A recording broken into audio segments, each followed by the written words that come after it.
Traškus, bet negrūzdinti vištienos sparneliai kepti namuose. Kaip juos pasigaminti? Tiesiog pasipjaustom daržovių, sumetam vištieną, ją nusausinam ir pabarstom druską pipirais. Ir nors galite kepti taip, bet mes norime traškių sparnų, tad tam naudosime kepimo miltelius. Ir jums pasigirdo, naudosim kepimo miltelius, nes tai būtent tas ingredientas, kuris suteiks jiems traškumo. Tad paprieskoniuotus ir kepimo milteliais padengtus sparnus tiesiog dedam į karšto oro kazintuvę arba orkaitę.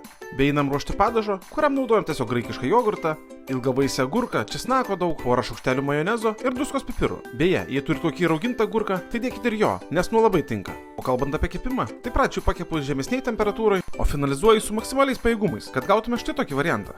Tuomet dalį atsidedu vaikams, o kitą dalį padengiu mėgstamų padažų. Pavyzdžiui, štai šiuo Chipotle, specialiai skirtų sparnams arba dar kitais, kurių rinkinį galite rasti mano elektroninėje parduotuvėje Donel.lt. Pavartom, pakratom ir kai sparnai pasidengia padažu, jau galim dėti ant stalo, krauti daržoves ir ragauti. Atrodo puikiai? Taip, tikrai taip. Skanaus.